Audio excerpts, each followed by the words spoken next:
If you enjoy this story, please remember to like and subscribe.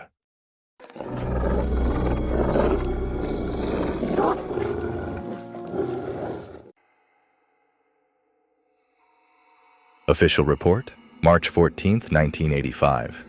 Case number CO.05.11.5678. Officer Mark Campbell. Some nights stay with you forever. They burn into your memory, impossible to forget no matter how much you want to. For me, that night was March 13th, 1985. I had been a police officer for 22 years, and I've never written a report as hard as this one. It started with a call about a strange car on Fountain Boulevard. Just another normal check on a quiet Wednesday night. The kind of call my partner Jeff and I had answered hundreds of times before. We had no idea that within hours we'd be questioning everything we thought we knew about the world. The white Ford Escort was halfway into the road, like the driver had been trying to pull out when something stopped him. The inside light was still on, showing the face of the man slumped against the steering wheel. I walked up to the driver's side window and knocked on the glass. No answer. I tried the door handle. It was unlocked. As the door swung open, I could tell right away the man was dead. "Jeff," I called out. "We've got a dead person here." My partner stepped up beside me, his flashlight beam cutting through the darkness to light up the man's face. The driver's eyes were open wide, frozen in what looked like pure fear. No wounds, no blood, just a man who seemed to have been scared to death. I reached across to get his wallet. James W. Wolter, 45, lives at 3541 Fountain Boulevard. I pointed towards the row of houses across from the cemetery. Right there. Jeff's flashlight suddenly moved away from the car, lighting up the cemetery fence. "Campbell, look at this." The plants along the iron fence were black and still smoking in places. The sharp smell of burnt plants hung in the air. I ran my fingers along a burnt branch, pulling back quickly as it burned my fingertips. "Lightning?" I suggested, though I knew there hadn't been a storm. Jeff shook his head. "In a perfect line along the fence? And why is it still hot?" That's when I noticed the small crowd gathering across the street, neighbors looking out from their porches or standing in quiet groups on the sidewalk. Their faces all had the same look, wide-eyed, like people who had seen something they couldn't explain. We called for the medical examiner and an ambulance, though it was clear Mr. Wolter was beyond help. While Jeff secured the area, I crossed the street to talk to witnesses. Judith Palmer was shaking so badly that I suggested we sit on her porch steps. At 33, she wasn't someone who got scared easily. She worked as an ER nurse at Memorial Hospital and had seen lots of bad things. "I was in the kitchen making tea," she began, her voice barely above a whisper. "The storm came out of nowhere. When I heard the thunder, I went to the living room window to look out. Not just rain, lightning like I've never seen. It was striking again and again all around the cemetery, but none of it was hitting anything, just hanging in the air." She pulled her sweater tighter around her shoulders. "Then I saw them. 4 dogs, big, black as coal. They were running along the cemetery fence, faster than any animal I've ever seen. And their eyes." She looked up at me, tears running down her face. Their eyes were glowing red, actual red light coming from them. "And the fire?" I asked. "Everywhere they ran, things just caught fire. The bushes, the grass, like they were burning the world as they passed through it." She was crying now. I closed my curtains and called my mother. I know how this sounds. I know you don't believe me. But the problem was, I was starting to believe her. The second witness, Glenn Fortin, was a Vietnam War veteran. Not a man who made up stories. He called them hellhounds, like he really meant it.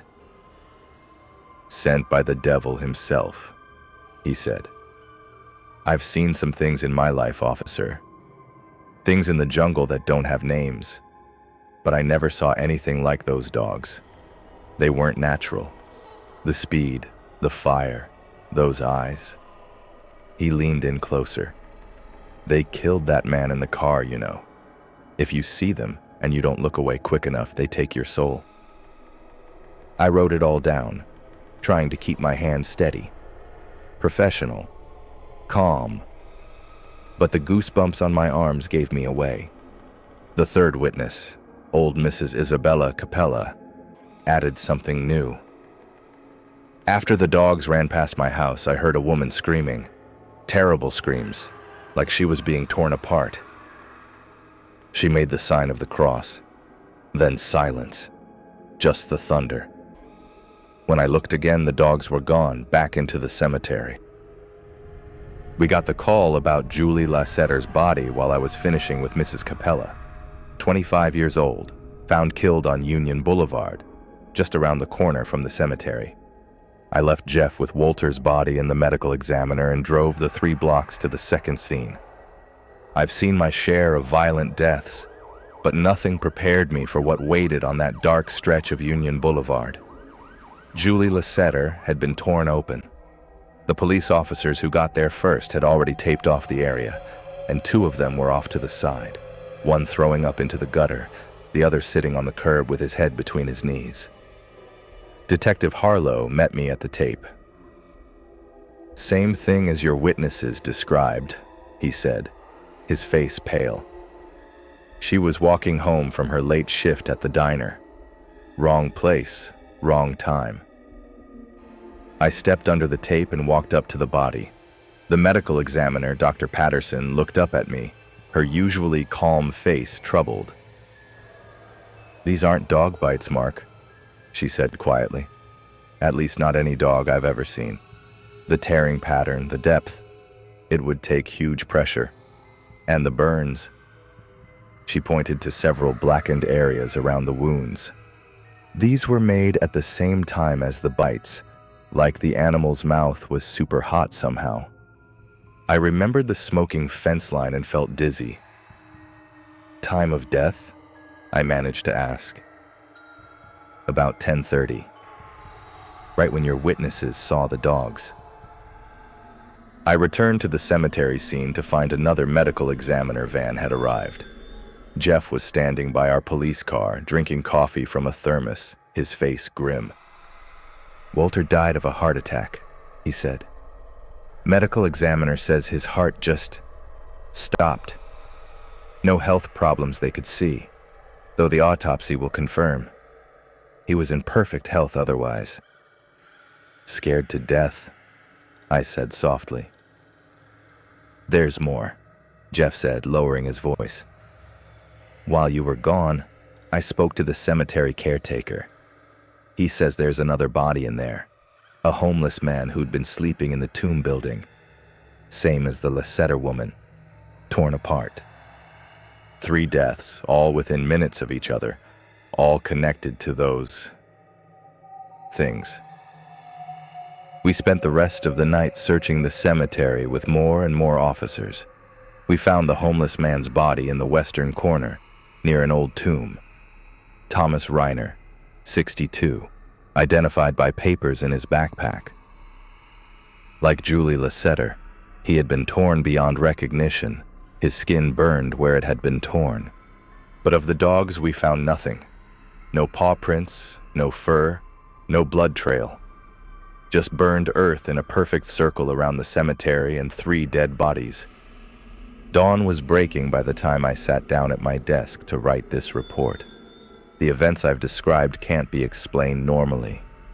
We've asked animal control to search the area, and lab experts are looking at what little physical evidence we have. The official statement to the news will say animal attacks and a coincidental heart attack. But I know what I saw in the eyes of those witnesses. I know what I smelled in the burnt air around the cemetery. and I know what I felt standing over those bodies. A cold fear I've never felt before or since. We've arranged for counseling for all witnesses and responding officers, including me. The investigation continues, though I'm not sure what we're looking for anymore. How do you arrest something that by all natural laws shouldn't exist? As I finish this report, I can see the sun rising over Pikes Peak through my window. The day promises to be clear and bright, as if trying to burn away the horrors of the night. I've been a cop for over 2 decades.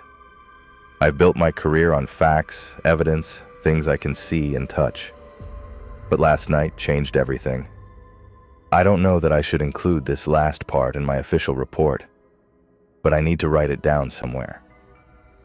As we were leaving the cemetery at dawn, I found something near the east gate.